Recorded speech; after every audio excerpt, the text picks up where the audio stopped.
Un lector de Así Prensa me pregunta preocupado sobre si es correcto lo que un sacerdote que él conoce, no sé si será su párroco, no lo nombra, pero dice que un sacerdote que él conoce le ha dicho a las personas convivientes, es decir, aquellos que están viviendo en pareja sin el sacramento del matrimonio, conviviendo, que pueden recibir el sacramento de la comunión.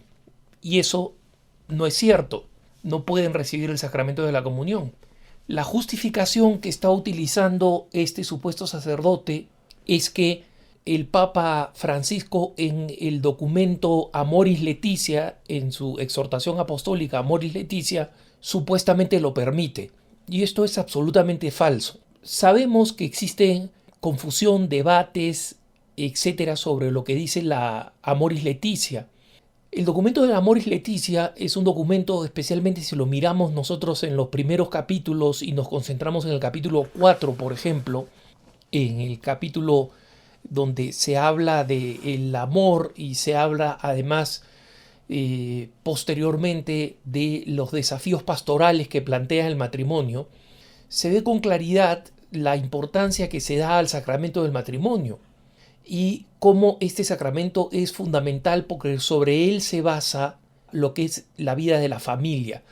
Hoy día nosotros no podemos entender a una familia tal como ha sido diseñada por el plan de Dios sin el sacramento del matrimonio. Es el que da inicio a la familia.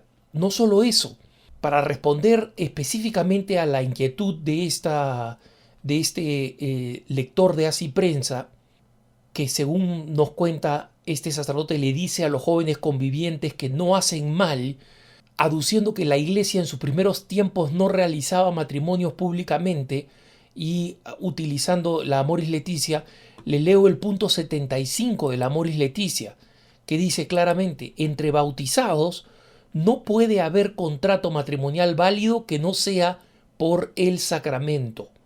Entre bautizados, entre personas que están bautizadas, esas personas no viven ninguna forma legítima de matrimonio si no es mediante el sacramento. Así es como lo ve la iglesia.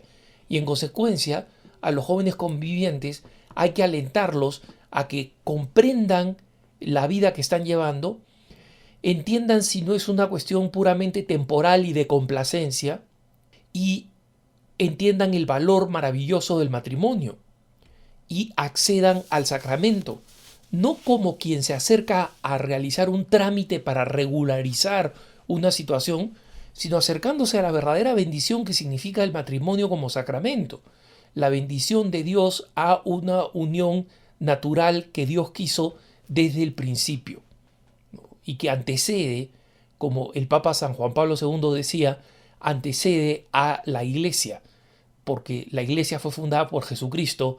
El matrimonio, en cambio, fue fundado en el inicio de la creación. Entonces, es importante entender, hermanos, que absolutamente nada de lo que la Iglesia enseña sobre el matrimonio está en cuestión. Absolutamente nada. Lo que está en cuestión es la práctica pastoral y qué peso le damos nosotros a la formación para el matrimonio y a la comprensión del verdadero sentido del matrimonio. Hace poco, los obispos españoles, por ejemplo, lamentaban la poca preparación que existe para el matrimonio y, por otro lado, los gastos exorbitantes que realizan las parejas que se casan y que realmente significan un despilfarro de dinero que es emblemático, es además sintomático, es un síntoma de dónde se pone el peso al matrimonio. Una pareja de esposos, una pareja de jóvenes, que se iban a casar en una parroquia donde yo solía vivir, le dijeron al párroco: padre, le pedimos que el matrimonio por favor sea corto, ¿no? Y breve, porque nosotros hemos planeado una celebración larga, entonces no queremos estar cansados para la celebración. Miren ustedes la lógica, ¿no? El matrimonio era la celebración, no era el sacramento. Para ellos en su cabeza lo importante era la celebración, no el sacramento.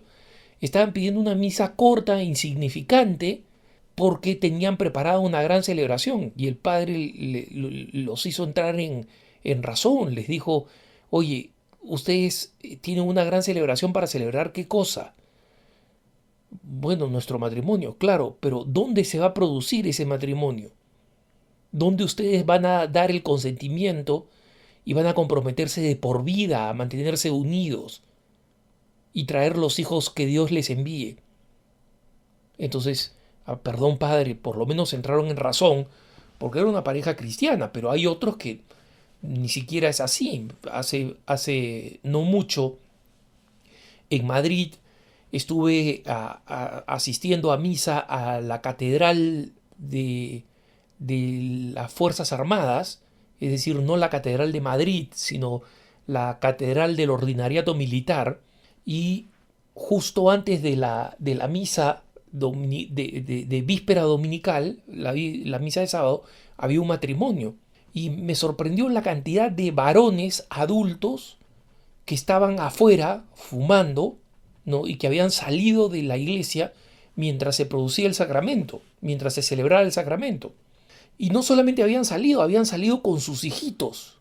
Imagínense el testimonio que le están dando a los hijos pequeños que van a un sacramento y resulta que el sacramento del matrimonio no es un acto que tiene que ser acompañado por los presentes, sino que los presentes van a ir a celebrar todos a la fiesta. Ahí es donde sí van a estar. Y ahí van a poner a los niños a dormir. Que se olviden. Pero mientras se produce el sacramento del matrimonio, salimos porque es muy aburrido. Entonces, el problema es sencillo. No hay que pararse de cabeza y comenzar a especular qué dice y qué no dice el Amoris Laetitia. El Amoris Laetitia clarísimamente enseña y pone el acento en situaciones confusas que se producen como consecuencia de una mala preparación matrimonial. Pero como decía un obispo, las partes en las que se producen debates sobre el Amoris Laetitia son partes a las que no deberíamos llegar, y la manera de no llegar es preparando bien para el matrimonio. Y sobre eso se dice bastante en la Amoris Laetitia y se señala con abundancia la importancia pastoral que hay que dar a la preparación y luego de la preparación al acompañamiento espiritual de los esposos. Esta es una comparación que yo sé que ya resulta aburrida porque todo el mundo la hace, pero vale la pena repetirla. Un sacerdote se forma durante 6 o 7 años para recibir el sacramento del orden sacerdotal y para poder llevar una vida sacerdotal. Yo considero que la responsabilidad de los padres, padre y madre, adquiridas en el matrimonio, son responsabilidades que superan las fuerzas humanas de las personas. Educar a hijos en el camino de la santidad y de la vida cristiana, especialmente en el mundo de hoy, es un desafío descomunal, es un desafío enorme. Y frente a ese desafío, no solamente está la gracia sacramental, que como sabemos, cuando recibimos un sacramento recibimos una gracia especial para poder cumplir aquello que el sacramento demanda de nosotros. Pero se necesita también preparación, porque si bastara la gracia sacramental, no prepararíamos a los sacerdotes. Entonces se necesita una cooperación humana, una preparación. Y la preparación, como decían los obispos españoles, viendo cómo se iba desnaturalizando cada vez más el matrimonio para convertirse en una fiesta, y una fiesta costosísima, y justamente al asociarla con los costos, haciéndola más difícil todavía por razones materiales y no por razones espirituales, señalaban la poca formación.